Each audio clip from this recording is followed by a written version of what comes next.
of course, I'm very happy with the character they showed in the second half. But to be fair, we made it very hard on ourselves. Being a goal down at halftime with the chances that we missed in the first half is tough, but it's reality. So with the red card for the opponent, we switched the gear, brought another attacker. Had to take Tavon off. The decision was made based on his yellow card, because sometimes you might have to take a little bit more risk. And chase the goal and go for the goal.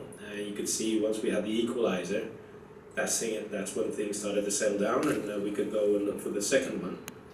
But there's one moment that made it very, very clear what our determination was about in the second half, and that is the moment with Moonsef Bakra, because coming on as a second striker and doing the dirty labor that he did, trying to prevent them from scoring in the moment he intercepted in the box, that shows everything that we were about in the second half. Justin? Hey coach, congrats on the win. Justin in the outfield.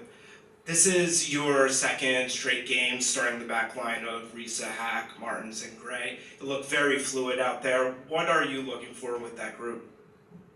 The last word, fluidity, and make sure that we're aware of the pressing strategy of the opponent, so we can adapt and make sure that we get ourselves into good spaces in order to go forward.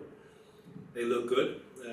Justin is adapting to what I expect from him in a very good way, but so are the other three, and Matt Freeze included, because they start to understand more and more what we're looking for, but also the execution of what we're looking for is going to looks like it's going to the next level. So. Elon? Hey coach, congrats on the win. Thank you. Halen Rue with Fibro Footy. You brought in Agu. Yes. Berkulin. You spoke a little bit about his hesitancy to be direct. Mm-hmm. It felt as if he was a little bit more willing this game to do that. Could you speak a little bit about his effect on the game? Yeah, sure. I don't think it's about his willingness. He's trying really hard, but he has to add a few tools to his toolbox. And you could see once he came on the pitch how determined he was to go for the 1v1s, to make the runs behind the defense. He's the one who creates the penalty moment. He has good contact with Matt Freeze at that moment. And he's still a young kid, but he has to understand how good he can be or become in order to progress for what we all hope he can achieve. Mark? Hey Coach, Mark Radigan with Hudson Blue. Congrats on the win. You touched on it a second ago. First goal of the season for Moonsef Bakar. First goal since March for Hannes Wolf. How big is it to see guys like that break their scoring drought finally and take a little bit more of that goal-scoring burden off the shoulders of Alonso Martinez? It's, I think, the result, the determination that there is within the group.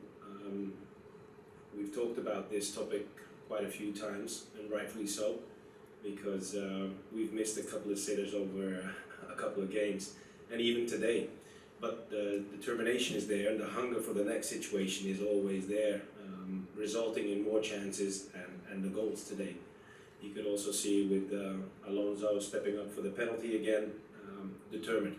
And as long as they show that determination throughout the week in trying to progress and we get ourselves into these situations, I'm quite confident we'll be okay.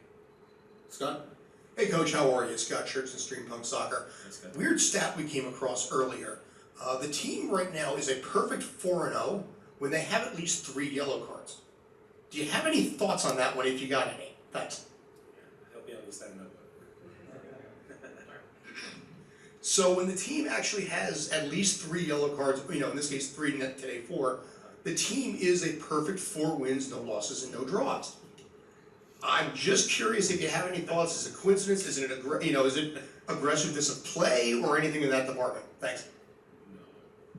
No, I'm not telling my guys to go outside and take the yellow cards in order to make more out of the game. No, I said to your colleagues just now also, we were unfortunate with a few yellow cards. So was the opponent, but we have to deal with it. And we went into the second half knowing that we had 2 guys in the back 4 or back 3 if you count Justin as a midfield player on yellow, and that's a risky one because you will get moments against 10 men that they will have to use the counter, and maybe you have to make a tactical foul or whatever, and you might lose a player yourself.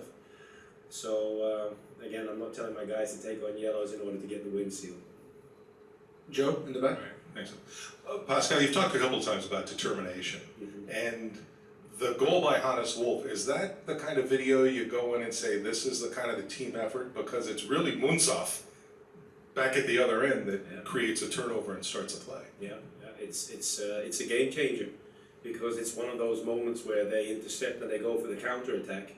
And if I'm not mistaken, Munsoff made, I think, 70 meters without the ball to intercept at the edge of the box or even in the box, and that shows great determination but also sacrifice for the team. I referred to a moment in the dressing room just now that I showed the guys in pre-season, no, just after pre-season. There's a moment with Luis Diaz of Liverpool doing exactly the same and intercepting a ball in the box and then going to the crowd. And that is exactly this moment. So they all knew what I was talking about just now, because we referred to that moment, and that defines our dressing room at the current moment. And it shows how important it is that you stay focused even though you're not a starter, because you always have your moment in the game, and today Munsoff had two crucial ones, and I'm very happy for him. Thank you, everybody. Thank you guys.